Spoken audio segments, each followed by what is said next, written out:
Mike's Daily Podcast. Hello, it is Mike. It is FF episode 2525. Mike's Daily Podcast. 25. Do you remember when you were 25? That was so long ago for me, because I think I was back then so happy and full of youth and had some hair on top of my head. Now I don't, but that's okay. Instead, I have no need for hair products. Mike's Daily Podcast. Occasionally, I gotta brush my beard. My beard gets a little bit tangled and wonky and clumpy, and I need to Mike's trim it, Daily brush it, Podcast. and use it. Yeah! Be kind to it, coddle it, and it's my friend. The last podcast picture featured Rocky the kitten and my t-shirt that said best cat dad ever. Best cat dad ever. Periods after best cat dad and ever. I have not been able to do a podcast lately. I have not been able to do it daily. When did this last one come out? Was this on Thanksgiving? Yes. So, all right. I missed Friday. I missed Saturday. It was busy. I had this whole thing happening on Saturday where I had to roll into my work. Yes, I had to work during my time off. Everyone's supposed to enjoy their 4-day weekend, and I had to work because that's my life. So I rolled into work and I worked, actually did a basketball game. There was the little bit of producing and arranging and doing all this stuff, engineering behind the board for this basketball game. And I realized today that I got a lot going on with radio stuff. And then when I don't got a lot going on, when I'm just at home, it's boring. It's terrible. I got to get the heck out. I got to get out of town. I got to get out of Dodge. And here's today's podcast picture. Where is Dodge anyway?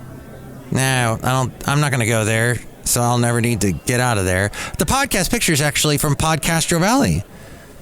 And a beautiful sunset yesterday. See it at mikesdailypodcast.com, because Podcastro Valley is truly lovely.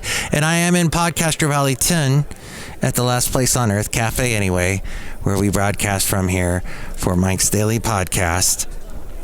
And I realized, hey, if I was one of the billions of Bay Area people, I'd be stuck in traffic right now. Because everybody else wants to get out and leave and get stuck in traffic. The late, great Basil the Boxer. He and I enjoyed so many staycations when everybody else scrammed and left for wherever, to the airport, to drive to Tahoe. Everybody goes to Tahoe. Everybody goes to Tahoe in the Bay Area.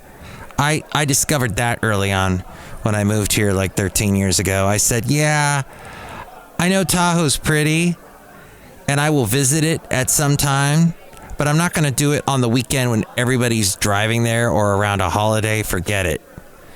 I'm not going to do it around winter where I got to have chains and I get stuck in the snow, and Californians are bad drivers as it is. They're going to smash into each other. It's terrible. Nope. I'm not going to do that. Nope. And that's the name of a movie called Nope that Mr. Peel did. Hey, I watched it on, was it Thanksgiving? Friday, I think it was. Black Friday, I watched it, and it's a very interesting movie, especially because I used to work at a radio station called Kehei, and our signal went into the area that this movie takes place, Agua Dulce. And we used to get calls from Agua Dulce all the time. Nobody ever called in to tell me they saw a UFO or a UAP or whatever they call it now. But this movie I thought was really well done. I don't know if you've heard what people have said about the UFO, but it is pretty cool. They did something really different with it. Some of it is similar to other stuff you've seen about UFOs, but they did something really cool towards the end that I enjoyed. But the beginning was slow.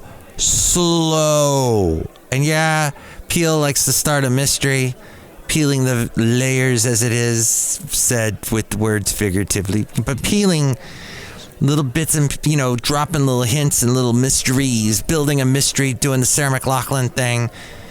And then as we Sarah McLachlan away, then stuff starts to get interesting. And it wasn't that long of a movie, so you can, if you just have a little bit of patience. But it does have some very disturbing images. I mean, not horrid. I guess, yeah, horrid. I don't know. If you're into, not seeing murderous monkeys, maybe don't watch this movie. But it did have a couple funny things it said about 90s sitcoms, which were horrible. Everybody watched them. In the 90s, they were big. In the 80s and 90s. But they were terrible. You watch them now and you're like, ugh. How was this popular? How was this the biggest thing on TV? These awful sitcoms with the studio audience laughter. Telling you where you need to laugh. Because you're too stupid to do it on your own. Thank you, TV.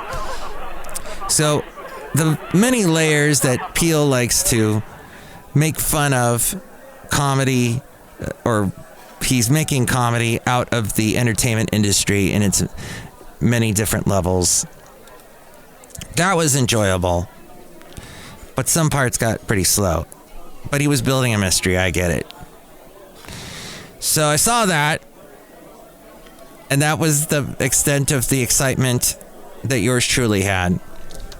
A couple of interesting things have gone on. Naomi Biden, she joins a unique club, brides who say I do at the White House. This according to NPR and their All Things Considered show. Naomi, who's 28, married Peter Neal, 3 years her junior. And Naomi Biden is President Biden's eldest granddaughter. It was in a private ceremony recently. Apparently, not that, let's see. Over the years, there has been, who else got married? Richard Nixon, his daughter Tricia got married in 1971 at the White House. What in the world was that about? Who else? Let's see. Was Lucy Baines Johnson and Patrick Nugent got married in 1966. That would have been President Lyndon Johnson's daughter. Oh, many of the White House weddings and receptions have been private family events, but others became big national headlines, like for Lyndon Johnson's daughters. As we go outside a cafe anyway, we bring you Mike's Daily Podcast. Somewhere in Podcastro Valleyton, the last place on earth. When Lucy Johnson was married in 1966, labor organizers threatened to protest the wedding after she selected a wedding gown that was made in a non-union factory. The designer is said to have had a union label stitched into the wedding dress to mend the drama. Both Johnson sisters released their wedding cake recipes to newspapers so that the public could join in on the fun and make their own elaborately decorated summer fruit cakes. There were a lot of weddings, apparently, in the 60s. There were a lot of, instead of double dates, be a double weddings. A lot of double weddings. People getting, like, friends got married at the same time. You don't see that as much now. So, there you go. Who else? Oh.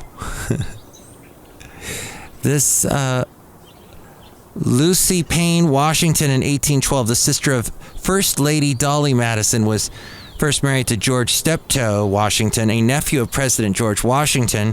Following his death, she went on to marry Supreme Court Justice Thomas Todd, and the first wedding documented to have taken place at the White House.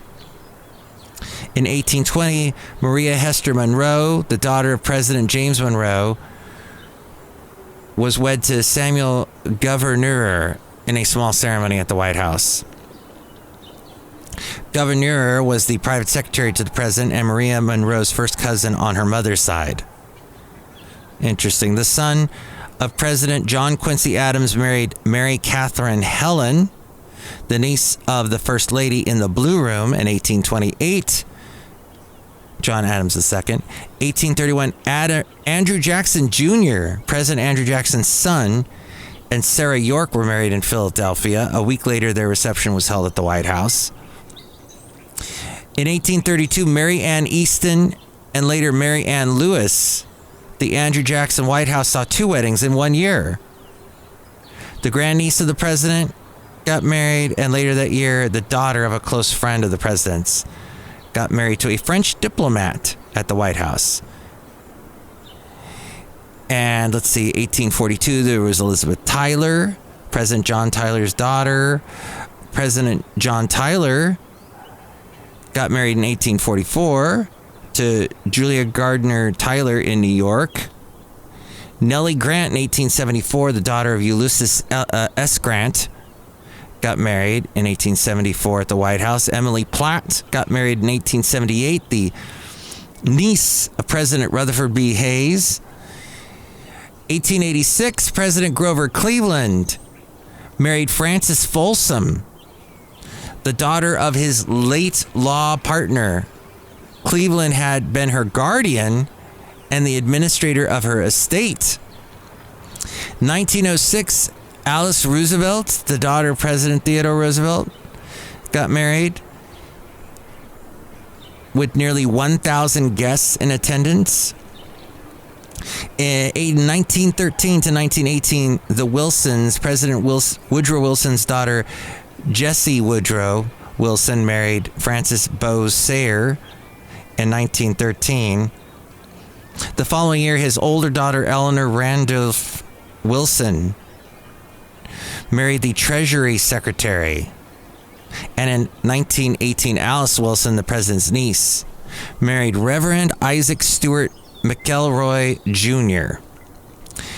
In 1942, Harry Hopkins, a close friend and advisor to FDR, married Louise Gill Macy in the second floor Oval Room.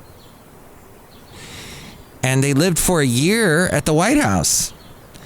Anthony Rodham, the brother of First Lady Hillary Rodham Clinton, married Nicole Boxer, a daughter of former Senator Barbara Boxer, in the Rose Garden in 1994.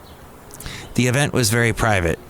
2008, Jenna Bush got married, the daughter of George W. Bush.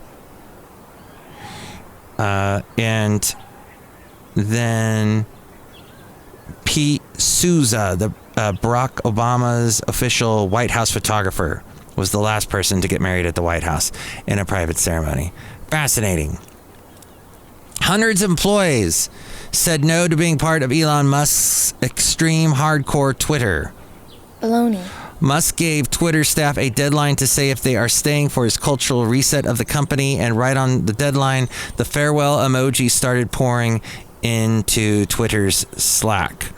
Hundreds of Twitter's remaining employees have resigned ahead of Elon Musk's extreme hardcore cultural reset of the company. This comes after Musk recently fired dozens of employees who criticized or mocked him in tweets and internal messages. He then set a deadline of Thursday for all employees to respond yes on a Google form if they want to stay for what he is calling Twitter 2.0.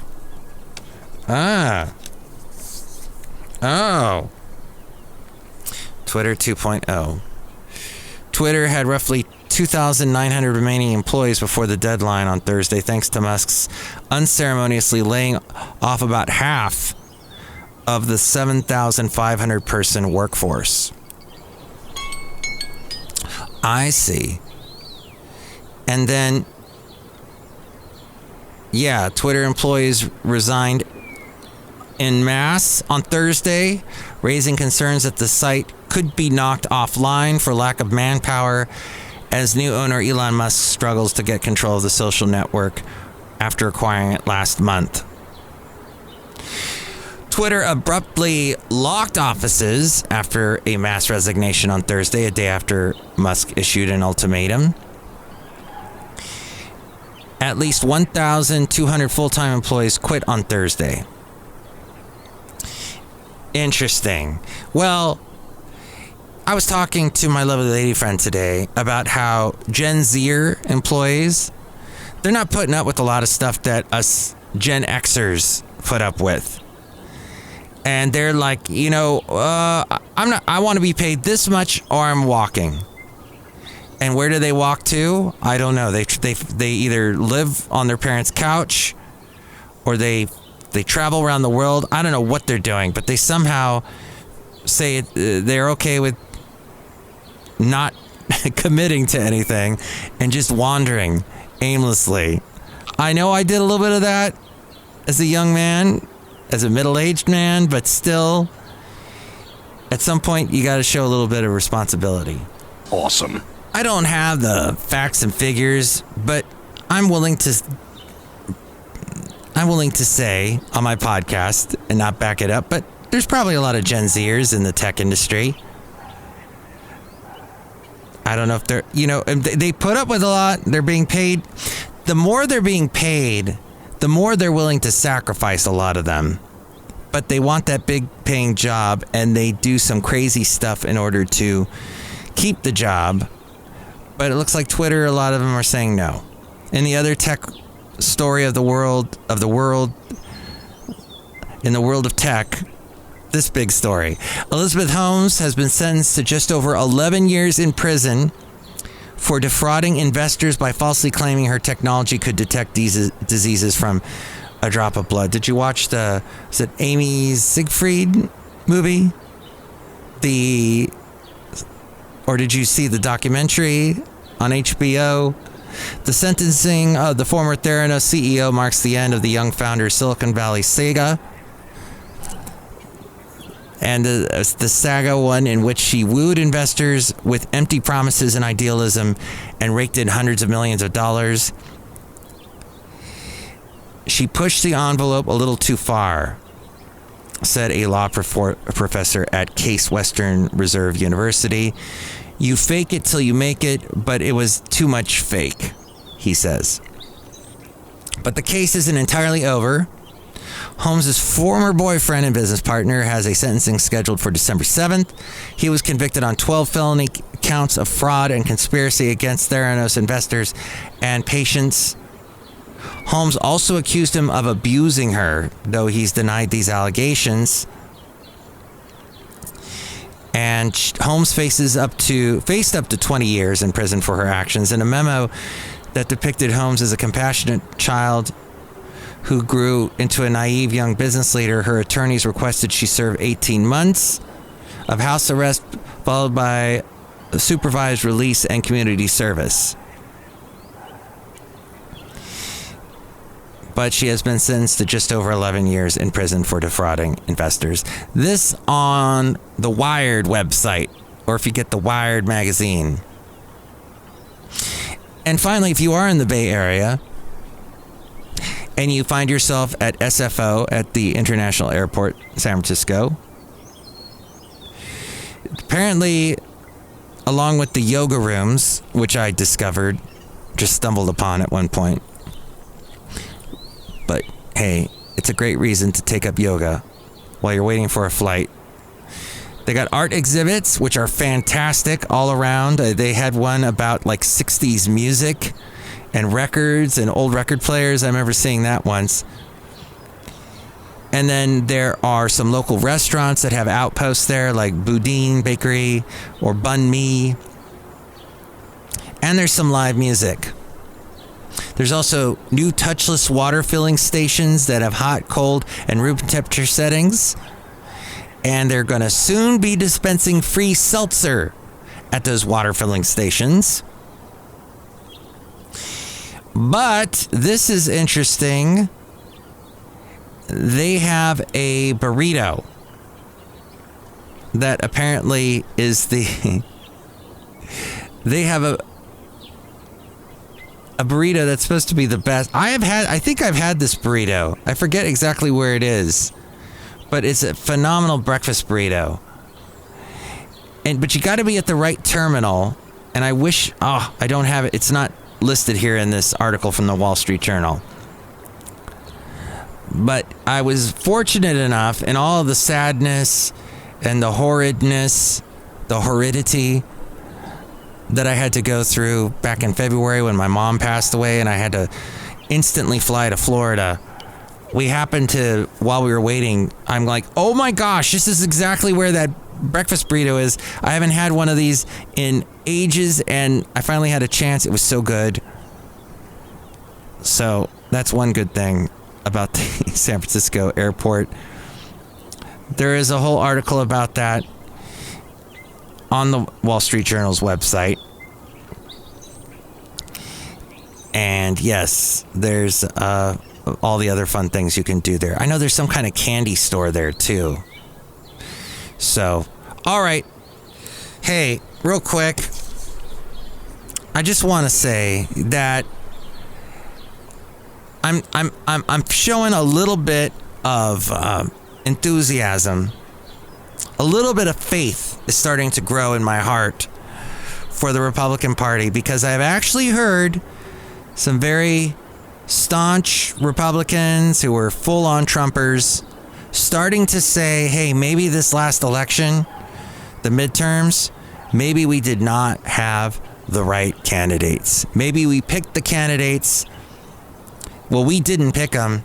Trump picked them, and that was the problem.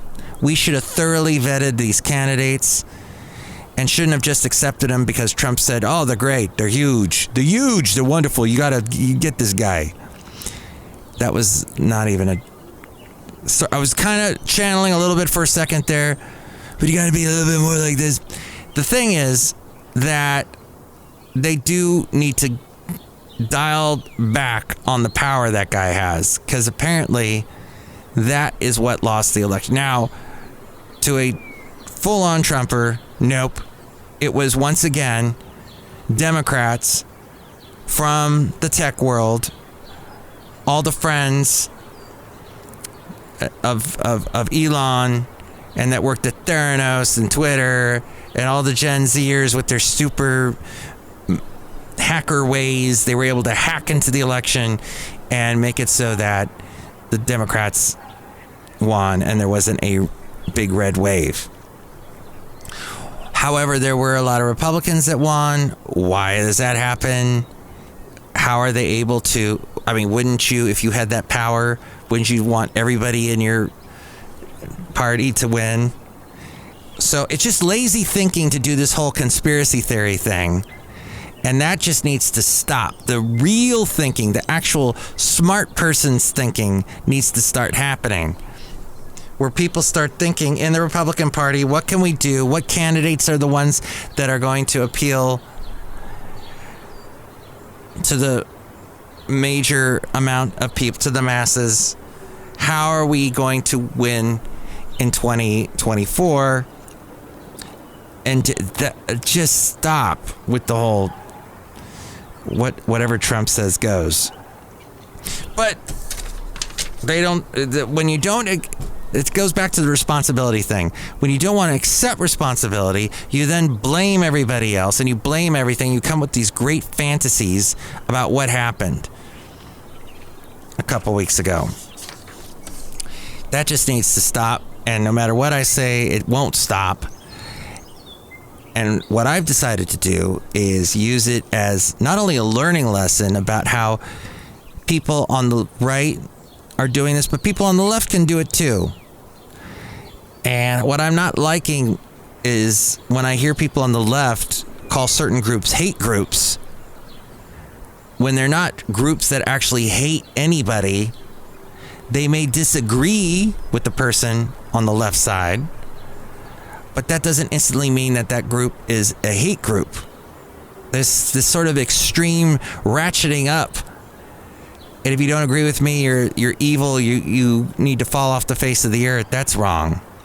But this is something I heard on NPR on my way into work today. So, I know you've heard that expression, both sides do it, but there is a definite, that in that degree of calling, just blanket calling some group a hate group, that gets us nowhere. Then the dialogue ceases, then we get nowhere, and then we cease being a unified America. And that's never good. Just thought I'd throw that out there. Outside a cafe, anyway, where we are outside. Look who's here at this moment. Hello, Mike Matthews. It's Chely Shoehart, gift shop supervisor. There's a lot of static in the air, Mike Matthews. Yeah, a lot of static. You can feel it because of the wind, and it's dry here in the Bay Area, and then you start to develop an electric charge. And when you go and reach for anything metallic, or maybe when you touch somebody's hand, it's like instant discharge and ouch. It's shocking. That's right, Mike Matthews. I didn't like Nope. Oh, why didn't you like it? It was really, really like stupid. Okay, what was stupid about it? Because it was all about aliens and they're weird. Well, they are kind of weird.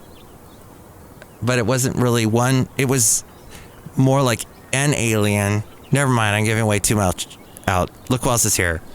Oh, Mike, this is Floyd the Floorman. And this is John Deere, the engineer. Mike, you gonna do the thing where you go back in time, Mike Matthews? Yeah, let's go back with Matthews. Here we go. Okay. Back in, when was this? The early 2000s? Yes. I worked at a, what do you call it? A radio station. That's what 2 Emerson Drive plays and dives. Panel 3, the Bellamy Brothers love their mothers. Oh, and that was the country quiz. We had the country quiz where people would call in. And that was a fun thing. There were a lot of callers that would call in. You can call me at 336-MM Daily, by the way, to Cafe Anyway here. Outside of Cafe Anyway. And so we'd do this country quiz, and people would win little interesting prizes that either were or were not cool. And here's somebody who's trying to win right now. Bellamy Brothers love their mothers. Okay, Patrick. Hey, what's The up? Bellamy Brothers were first nominated for CMA Group of the Year Award, for the CMA's Group of the Year Award back in A, 1979, B, 1980, or C, 1981? 1980. 19... Oh, no. Stay on the line, Patrick. 650 KH. You can try and steal the prize from Patrick, but if you get it wrong, he gets the prize. Tired of the same old story. Waking up. Rachel from Ventura going to try and steal the prize from Patrick in Port Hueneme. Rachel, the choices were 1979, 1980, or 1981. 1981. 1981. You are correct. All right. Congratulations. Following is based on a true story happening every day all across California. Bellamy Brothers. Now that band was awesome. Fog tonight, lows in the 40s, mostly sunny tomorrow. Oh, weather report. Drizzle. Bellamy Brothers, yes. They kind of had a, almost like an Eagles sound. Kind of that Southern California, Laurel Canyon sound, but they were out of, I think, Texas originally. But then, of course, Nashville. Sawyer Brown, the race is on at 11:34 at the KH Santa Fe Cafe. 100.7 Hi, 1, 2. Hi, hello. Hi, I'm Mark Miller with. That was Mark Miller from Sawyer Brown. 7 KHAY, this is Matt Michaels. Who's this? Efren. Hey, Efren. How's it going, Matt? It's going good. We just heard from Brad Paisley. 2 people fell in love. Sawyer Brown, the race is on before that. Toby Keith's on the way, and Sarah Evans unplugged. Efren, let's go out to the patio of the KH Santa Fe Cafe and see our resident barbecuer, Bill. Cool. Efren, what I'm doing right now is I am barbecuing up some good old-fashioned burgers. You want cheese on yours? Yeah, please. Oh, wait. I keep dropping them into the fire. Really? I keep dropping the cheese into the fire. The fire. Efren, what's something interesting you did this weekend? Oh, I went to listen to Matt Music yesterday. You were at Matt Music last night at Full of Beans Coffee House. Way to go, you stud. Yeah, it was pretty good. And Viva Cinco de Mayo. Viva Cinco de Mayo, yeah. Thank you. Stand by. The KH Santa Fe Cafe. We'll be right back on 100. Wow. Full of Beans Coffee. Yes, I used to play what I called Matt Music because I went by Matt Michaels on the air. And I'd set up my keyboard and a couple speakers and a microphone and start playing keyboard with the drum machine, full-on Casio experience. And I had all these songs that I'd written. And Efren actually would come out quite often to see me perform. I don't know if he actually liked the music, he met a lot of cool people that would show up. I had like I had like 2 or 3 people that would show up all the time. Oh, those were the days. Fun times. Anyway, that was Efren. Cafe anyway. All right, that was Let's Go Back with Matthews. Now it's time for the Mike Matthews New Tunes Feud. Here are 2 songs I'm going to play for you that was sent to me at mikesdailypodcast@gmail.com, and I'm going to play them for you. You tell me which one you like better. The first one is from Gabriel de Rosa, and this is called Bandida.